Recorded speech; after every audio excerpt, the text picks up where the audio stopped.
Hi friends, please subscribe to Amravati Media and press the bell icon for more latest updates. Assembly సీట్ల పెంపుపై big update. కూటమి నేతలకు తీవ్ర నిరాశ. AP రాజకీయాలలో కీలక మలుపు. రాష్ట్రంలో మారుతున్న రాజకీయ సమీకరణాల వేళ మరో బిగ్ అప్డేట్ ఇప్పుడు పార్టీల్లో ఆసక్తికరంగా మారుతోంది.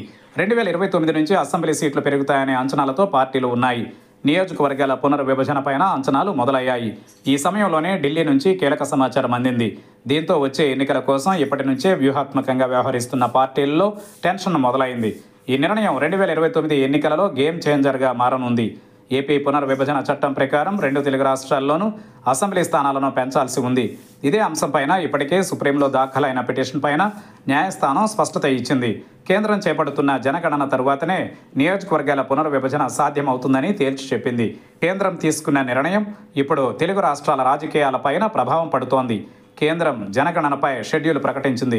2026 అక్టోబర్ నుంచి జనగణన చేపట్టాలని కేంద్రం నోటిఫికేషన్ ఇచ్చింది. దీని ప్రకారం తొలి దశలో జమ్మూ కాశ్మీర్, ఉత్తరాఖండ్, హిమాచల్ ప్రదేశ్ వంటి రాష్ట్రాలలో జనాభా లెక్కల సేకరణ జరగనుంది. రెండో విడత 2027 మార్చి 1 నుంచి దేశమంతా చేపడతారు. దీంతో 2029 ఎన్నికల నాటికి నియోజకవర్గాల పునర్విభజన పూర్తవుతుందని రాజకీయ పార్టీలు అంచనా వేస్తున్నాయి. అయితే అసలు విషయం ఢిల్లీ ముఖ్యుల నుంచి రాష్ట్రానికి అందింది. ఈ మేరకు జనాభా లెక్కలు సేకరించి వాటిని క్రోడీకరించి పూర్తి స్థాయిలో గణాంకాలు ఖరారు చేసేందుకు కనీసం 3 ఏళ్లు పడుతుందని స్పష్టం చేశారు. ఈసారి డిజిటల్ ఫార్మాట్లో మొబైల్ అప్లికేషన్ల ద్వారా జనగణన చేస్తున్నందున కొంత తక్కువగా 2 ఏళ్లలోనే లెక్కలు తేలవచ్చు. అంటే 2029 లేదా 2030లో కొత్త జనాభా గణన వివరాలు ప్రచురితమైన తరువాత వాటి ఆధారంగా తెలుగు రాష్ట్రాలలో అసెంబ్లీ నియోజకవర్గాల పునర్విభజన జరగనుంది. దీనిపైన కమిషన్ ఏర్పాటవుతుంది. సమగ్రంగా అధ్యయనంతో పాటుగా ఒక ముసాయిదా నోటిఫికేషన్ ఇవ్వాలి. ప్రజల నుంచి అభ్యంతరాలు, సూచనలు స్వీకరించాలి. దాని ఆధారంగా ఫైనల్ నోటిఫికేషన్ ఇవ్వాలి. అప్పటికి కానీ కొత్త నియోజకవర్గాలు అందుబాటులోకి రావు. దీంతో వచ్చే 2029 ఎన్నికలలో కొత్త నియోజకవర్గాలను ప్రకటించే అవకాశమే లేదు. 2034లో జరిగే ఎన్నికల్లోనే కొత్త నియోజకవర్గాలు అందుబాటులోకి వస్తాయని ఎన్నికల కమిషన్ వర్గాలు సైతం స్పష్టం చేస్తున్నాయి. ఈ నిర్ణయం ప్రధానంగా కూటమి పార్టీలపైన ప్రభావం చూపే అవకాశం ఉంది. వచ్చే ఎన్నికల్లోనూ కలిసే పోటీ చేస్తామని కూటమి నేతలు చెబుతున్నారు.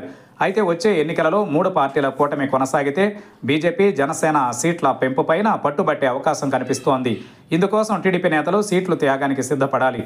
ఇది అసంతృప్తికి దారితీస్తే వైసీపీ తమకు అవకాశంగా మలుచుకునే ప్రయత్నం చేస్తుంది. వైసీపీ ముందస్తుగానే నియోజకవర్గాల సమన్వయకర్తలను ఖరారు చేస్తోంది. దీంతో 2029 ఎన్నికలలో 175 అసెంబ్లీ స్థానాలకే ఎన్నికలు జరగడం ఖాయంగా కనిపిస్తున్న వేళ ఈ తాజా పరిణామాలు వచ్చే ఎన్నికలలో గెలుపు ఓటములను డిసైడ్ చేసే గేమ్ చేంజర్గా మారనుంది.